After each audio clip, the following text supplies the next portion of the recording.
Most people couldn't find Uzbekistan on a map. It has no coastline, no powerful military, no nuclear weapons, and no global influence comparable to China, Russia, or America. Yet, for thousands of years, emperors, conquerors, and merchants have fought for control of this land. Alexander the Great came here, Genghis Khan came here, the Russian Empire came here, the Soviet Union came here, which raises a fascinating question. Why does a landlocked country in Central Asia matter so much? Because sometimes the places that seem insignificant are the places history revolves around. Today, oceans dominate trade, but that wasn't always true. Before ships connected continents, trade moved across land, and at the heart of those routes stood Uzbekistan.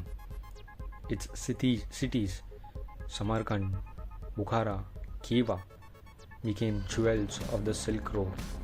Merchants carrying silk, gold, spices, ideas, religions, and technologies all pass through Central Asia.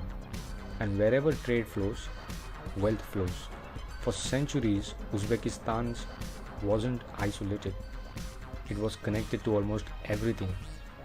Here's something fascinating: empires rarely conquer places without reasons, and Uzbekistan offered three: trade, resources, and geography.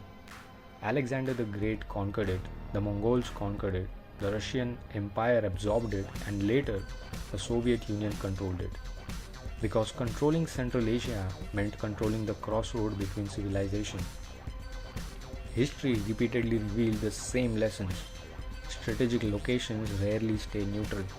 For decades, Uzbekistan existed inside the Soviet Union. Moscow built industries, railways, and infrastructure, but it also created dependence. When the Soviet Union collapsed in 1991, Uzbekistan suddenly faced a huge challenge. How do you survive when the empire that shaped your economy disappeared overnight? Many former Soviet states struggled. Some descended into conflicts, others stagnated, but Uzbekistan chose a different path: slow, cautious, and pragmatic. Here's where things became interesting. Today, three giants are competing for influence: Russia, China, and the West. Russia sees Central Asia as part of its historical sphere. China sees it as a vital link in the Belt and Road Initiative, and Western countries see it as a region too important to ignore.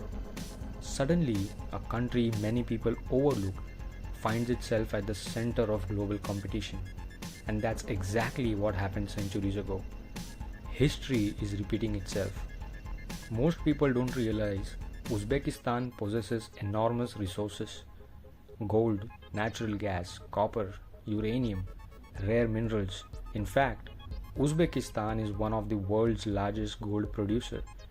But resources alone don't explain its importance, because many countries have resources. Very few have resources and geography, and that combination attracts attention. Most people assume landlocked countries are doomed, and often they are disadvantaged. But geography cuts both ways.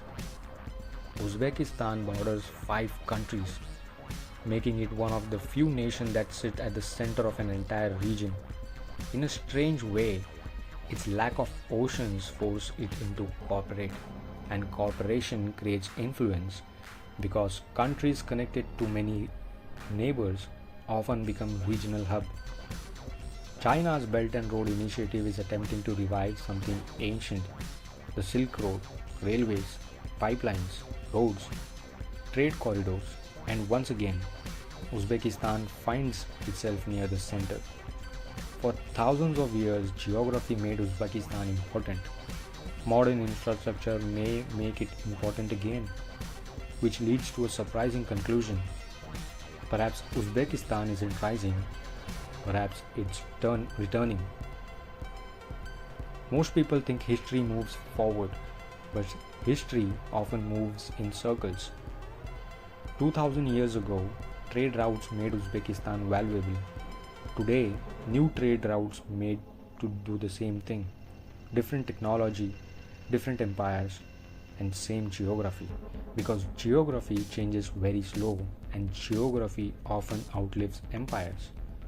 Uzbekistan's story isn't really about Uzbekistan, it's about geography, trade, and the strange way history repeats itself, because throughout history civilization have risen around crossroads, and perhaps that's why one of the most overlooked countries on earth matters far more than most people realize, because sometimes the center of the world moves and sometimes it moves back.